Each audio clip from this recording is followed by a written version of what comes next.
बिस्मिल्लाहिर्रहमानिर्रहीम। नाज़रीन अस्सलाम वालेकुम। आपका मेज़बान नईम मुस्तफ़ा हाज़िर है। आज कई अहम सियासी ख़बरें हैं और जिन्हें तज्ज़ियाती तौर पर मैं आपके सामने रखूँगा। लेकिन आपको याद होगा कि मैंने गुज़श्ता रोज़ के वीलॉग में ये कहा था कि सियासी माहौल गर्म हो रहा है और मियाँ नवाज़ शरीफ साहब ने जब से वतन वापसी का ऐलान किया है उसके बाद से मामलात जो हैं वो ख़ासी तेज़ी से जो हैं वो गुज़र रहे हैं। और आज सूरत हाल ये है कि जिस चीज़ का इंतज़ार था तमाम सियासी जमातें, बिलखुसूस पाकिस्तान पीपल्स पार्टी और पाकिस्तान तहरीक इंसाफ ने इलेक्शन के तारीख़ का जो ऐलान का मुतालबा किया था वो मुतालबात जो हैं आज वो तस्लीम हो गए हैं। और इलेक्शन कमीशन पाकिस्तान जो है उन्होंने ये ऐलान कर दिया है कि इलेक्शन जो हैं वो जनवरी 2024 के आखिरी हफ्ते में यानी 20 या 28 जनवरी को इलेक्शन होना करार पाए हैं। उससे पहले शेड्यूल का तरीक़ाकार होगा। लेकिन ये एक बात बड़ी अहम है नाज़रीन कि ये नई फ़हरिस्तों के मुताबिक इलेक्शन किए जा रहे हैं और नई फ़हरिस्तों का जो शेड्यूल है वो उन्होंने दिया है कि वो हतमी जो फ़हरिस्त है वो नवंबर में होगी। लेकिन उससे पहले आगाज़ जो है वो इसी माह रवां के ये हफ़्ता अगला जो शुरू हो रहा है इसका आगाज़ करेंगे। और इस काम के आगाज़ में ही उन्होंने ये कह दिया है कि इलेक्शन जो है वो जनवरी के आखिरी यानी इलेक्शन की जो फ़हरिस्तें हैं, नई फ़हरिस्तें, उनके 54 रोज़ बाद जो है वो इलेक्शन होगा इंशाअल्लाह। और ये भी कहा गया है कि दोनों कौमी और सूबाई की ये भी ख्याल ज़ाहिर किया जा रहा है। इलेक्शन कमीशन का इजलास अभी जारी है और वो ये कह रहे हैं कि शायद ख्याल ये है कि इलेक्शन कौमी और सूबाई असम्बली के एक ही रोज़ करवाए जाएँ। लेकिन ये अगर 20 को अगर एक करवाएँ फिर 28 को दूसरे करवाए जा सकते हैं बहरहाल। लेकिन जो भी सूरत हाल है, लेकिन ये खुश आइंद अमर है कि जनवरी 2024 के पहले माह यानी जनवरी साल का पहला माह और उसका आखिरी हफ़्ता उसमें इलेक्शन जो है वो जनरल इलेक्शन करवाए जाएंगे। तो ये बड़ी अच्छी बात है क्योंकि सियासी सरगर्मियाँ तो शुरू हो गई थी। जमात इस्लामी ने महंगाई के ख़िलाफ़ मार्च की शक्ल में, पाकिस्तान पीपल्स पार्टी जलसों की शक्ल में, मुस्लिम लीग नून ने मियाँ नवाज़ शरीफ की आमद के हवाले से इस्तक़बाली रैलियाँ और पाकिस्तान तहरीक इंसाफ के 2-3 मुख्तलिफ जो उससे कोख से जन्म लेने वाली जमातें वो भी इलेक्शन की तैयारी कर रही थी। तो नाज़रीन ये बात बड़ी अहम है कि अब जो जनवरी के यानी 4 माह बाद तकरीबन अक्टूबर, नवंबर, दिसंबर और जनवरी तकरीबन 4 माह बाद जो इलेक्शन होना है। तो अब कैंपेन शुरू हो गई। जमात इस्लामी तो ऑलरेडी पूरे मुल्क में जो है वो धरने दिए बैठी है। और एक ये भी इत्तला आई है कि पाकिस्तान तहरीक इंसाफ जो बाकायदा इमरान खान साहब की जमात है वो शायद जमात इस्लामी से या जमात इस्लामी उसके साथ जो इल्हाक़ भी कर सकती है या इंतखाबी इत्तेहाद भी हो सकता है। इंतखाबी इत्तेहाद तो कई जमातों में होगा।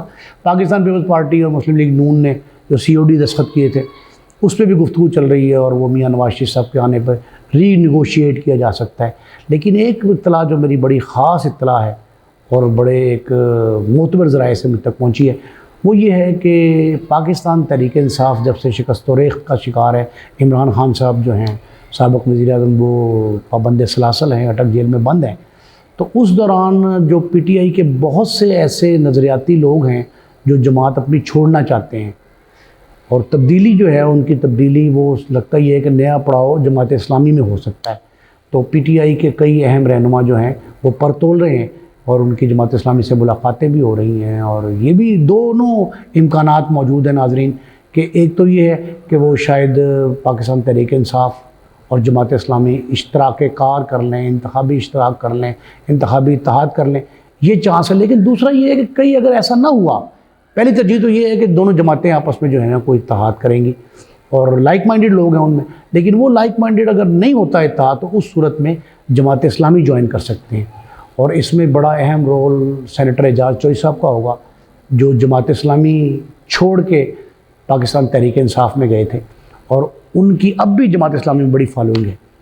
ये सिराजुल हक साहब जो अमीर जमात इस्लामी है, सेक्रेटरी जनरल अमीरुल अज़ीम साहब और फ़रीद प्राचा साहब, उन सबकी बड़ी दोस्ती है, दोस्ताना बहुत गहरे हैं उनके दोस्ती के मरासिम ये जो एजाज़ चोई साहब के साथ हैं। तो एजाज़ साहब लगता है कि इस सिलसिले में बहुत काम दिखा रहे हैं। और लाहौर में गुज़श्ता रोज़ अभी नसीराबाद में एक इजलास हुआ है, एक मीटिंग हुई है मजलिस खिदमत इस्लामी की, उसमें दबे अल्फाज में ये बात जो है ना ये इसका इंकशाफ भी किया गया है, दबे अल्फाज में किया गया है। लेकिन वो ये कहा गया कि जमात इस्लामी और पाकिस्तान तहरीक इंसाफ करीब आ रहे हैं।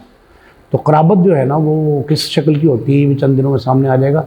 और फिर उसके बाद ये है कि जो साबिक़ हुकूमत अभी हाल ही में सुबकदोश हुई है मियाँ शहबाज शरीफ साहब की, वो उनमें पाकिस्तान पीपल्स पार्टी भी शामिल थी हुकूमत में, ANP भी थी, JUI भी थी, बाकी जमातें भी थी, MQM थी। तो ये सारी जमातें जो है ना ये भी अपना रिवाइवल कर सकती हैं इत्तेहाद की शक्ल में। वो PDM जो थी वो शायद रिवाइव हो जाए, और ये भी इम्कान है कि पीपल्स पार्टी अपनी राहें जुदा करके शायद MQM और पीपल्स पार्टी इकट्ठे हो जाएं। ये बहुत सारे मामला जो हैं, लेकिन मैं अगले हफ्ते में इंशाल्लाह आपको ये एग्जैक्ट खबर दूंगा कि इंतखाबी इत्तेहाद किस किस तरह के होंगे, खैबर पख्तूनख्वा में क्या होने वाला है, सिंध में सूरत हाल क्या है, पंजाब बड़ा अहम सूबा है जिसमें मियाँ नवाज शरीफ साहब तशरीफ़ ला रहे हैं 21 तारीख़ को, तो वो 21 अक्टूबर जो है उससे पहले तैयारियाँ हो रही हैं और मुख्तलिफ़ तरह के मामलात हैं। लेकिन उसके साथ साथ सियासी माहौल तो सरगर्म हो रहा है, लेकिन नैब के केसेस जो साबिक़ चीफ जस्टिस उमर अता बंदयाल साहब आखिरी दिनों में फ़ैसला कर गए, नैब केसेस बहाल हो गए हैं सारे। वो प्रोसीजरल एक्ट जो है वो भी बहाल हो गया है, वो ख़त्म किया कौमी असम्बली ने, जो तरामीम थी वो ख़त्म करके पुरानी बहाल की। तो ये नाज़रीन ये जो मामलात है ना ये इसके भी असरात दिखाई दे रहे हैं। अभी ये इत्तला आई है मुझे कि जी जो अदालतों में केस तो नैब में वापस चले गए, वो तो गुज़श्ता रोज़ चले गए थे, लेकिन अभी ये इत्तला आई है कि नैब के अहम मनासिब जो हैं, अहम ओहदे जो हैं, उन पे सर्विंग फ़ौजी अफसरान जो हैं उनकी तैनाती का अमल शुरू हो चुका है। ये अगरचे मैं इसको इस अंदाज से फौरी कंफर्म नहीं कर सका और इसकी निटी-ग्रिटी जो डिटेल्स हैं वो मुझ तक नहीं पहुँची, लेकिन इत्तला बड़ी कंफर्म है कि नैब केसेस जो हैं वो जैसे अदालतों में गए हैं उसके बाद जो है ये मामला एक दरपेश है कि अहम मनासिब पे फ़ौजी अफसरान तैनात हो रहे हैं। सर्विंग हाजिर सर्विस जो हैं, अस्करी माहिरीन, अस्करी क़यादत जो है उनमें से लिए जा रहे हैं बंदे। तो ये नाजरीन एक समझ से बालातर है कि फ़ौरी ये फ़ैसला क्यों किया गया है। एक तरफ तो एहतसाब का अमल तेज़ होने का यकीनी इम्कान नहीं, यकीन ऐसा है कि ये एहतसाब का अमल तेज़ होगा, फ़ौजी अफसरान लगाने का मकसद ही है। और फिर दूसरा ये है कि वो होगा भी बिल्कुल इनडिस्क्रिमिनेट।